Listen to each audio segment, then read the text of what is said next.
and welcome back to my channel. Thank you so much for being here. If you are returning, I really do appreciate it, and if you are new, please click on that subscribe button. Don't forget to do the nice things below: like, comment, subscribe, share the video. So this week and coming weeks, I'll be focusing on people who've been wrongfully convicted in South Africa, and I've actually been thinking of doing this for a couple of weeks.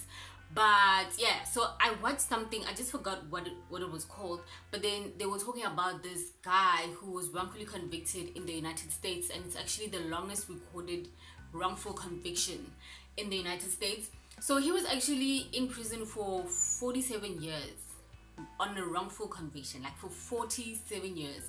He got released, I think 2018, 2016, round about there, I'm not really sure.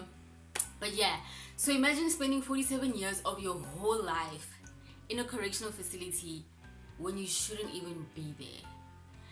So there are a couple of reasons why actually people can be wrongfully convicted. Like, yeah, I think maybe I'll get into it as I go along with the videos. But yeah, so that's basically what I'll be doing for the next couple of weeks. And another thing, today is Tuesday, the 10th of November when I'm shooting this. I don't know when I'm gonna post it. If I have self-discipline, I'll do it tomorrow on the 11th of November, which is my birthday. So please spam my comments with a happy birthday. I'd really appreciate it. But anyway, let's get into this video. So today's video is like a two-in-one. It's like two people who were arrested at the same time in the same case. So it is Samuel Mndwambi and Marcus Mulaudzi. So this all took place in Venda in Thohoyandou. And so basically it was early 2006 when they were both arrested. So Samuel was a carpenter and he was working in his home. You know, he had a workshop at his house, and he was actually working on a project when the police came to arrest him. You know, he was actually the breadwinner of his family. Yeah, so life was going on as normal, and Marcus was a taxi driver at the time. And yeah, so it was early 2006, like I said, when they were arrested. And initially the police didn't actually tell them why they were being arrested. So after brief trial, they actually, I guess they found out at the trial that they are being charged with murder. So they got sentenced to life in prison for murder, 20 years for robbery with aggravated circumstances, and attempted murder. So the person who was murdered was a principal in Thohoyandou. And yeah, so how Samuel and Marcus got involved in all of this is that there was 4 accused in this case. It's Samuel, it's Marcus, and then it's these two. This one is the first accused. I'm not going to say his name. The first accused implicated Marcus and Samuel in the case. He's the one who said, he actually said Samuel is the one who forced them to kill the principal, and Marcus, being a taxi driver, drove them to the scene of the crime. So that's how Samuel and Marcus got implicated in all of this. So anyway, and also that was the only evidence that the acting judge had to convict Samuel and Marcus. There was nothing else. There was evidence tying the first and the second accused to the crime, but there was nothing tying Samuel and Marcus to the crime. So, which is a problem, because you cannot take someone's word for it. Like, that's the only evidence you use to convict somebody to a life sentence. That's unreasonable. So Samuel and Marcus Marcus spent 10 years in prison from 2006 to 2016, and Samuel spent 12 years in prison. So how Marcus got out of prison was that he got lawyers that helped him, and then they took the case to the Supreme Court of Appeal, and they actually won that for Marcus. So he was released 2 years earlier than Samuel. So Samuel was actually being represented by legal aid, and yeah, he just felt that like his case was going nowhere, he wasn't winning, nothing was changing. So Marcus's lawyers actually took on Samuel's case. After they won Marcus's case, they then took on Samuel's case to help him out. And the other issue with appealing a case is that you need money in order to appeal a case, because you need the transcripts from the last trial. So to get that, you need money. To get those transcripts, you need money. So obviously Marcus and Samuel didn't have the money, so that's why I guess they spent so many years in prison where they couldn't appeal, or they couldn't, like, you know, fight for their freedom and show that they were actually innocent. So another thing that I think I forgot to mention was that when I was talking about the first accused who implicated Samuel and Marcus, is that the mother of the person who was murdered, of the principal, was actually at home.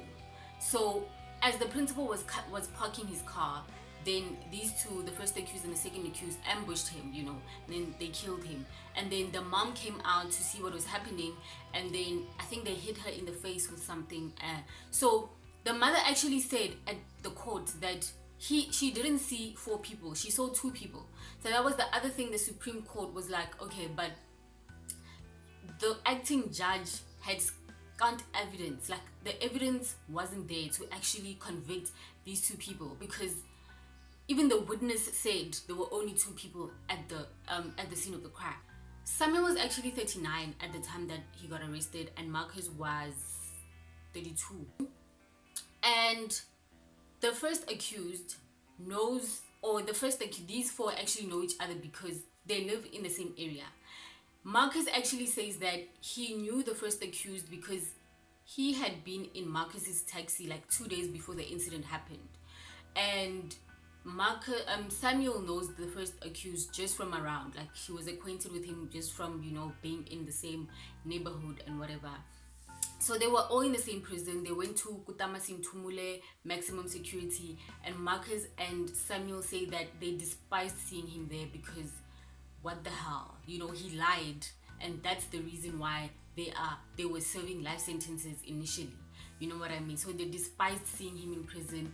And yeah, you can only imagine like the effect it has on you psychologically. I feel like you hate being in a correctional facility when you'd have done something, like when you're arrested for something that you actually did. I don't think anybody likes being there. Now imagine you're in there for something that you didn't even do. I think you hated 10 times more. So anyway, like I said, Samuel was a carpenter. So, and he was the breadwinner, so his family got affected real bad. Like they lost their house, like they lost their breadwinner, so everything just went awry. When he came out, his son was the one who was supporting his family. He didn't have his tools anymore, so he couldn't work. But also, even if he could like work, people wouldn't trust him because, you know, you went to prison for killing someone, and you know people will believe anything. So yeah, he and also now he has a criminal record, so it will be hard to get like a job. And Marcus, on the other hand, he was a taxi driver making good money for himself, you know, making a living for himself. Now when he gets out, he had to live with his mother in a dilapidated house. His wife left, his son was no longer in school.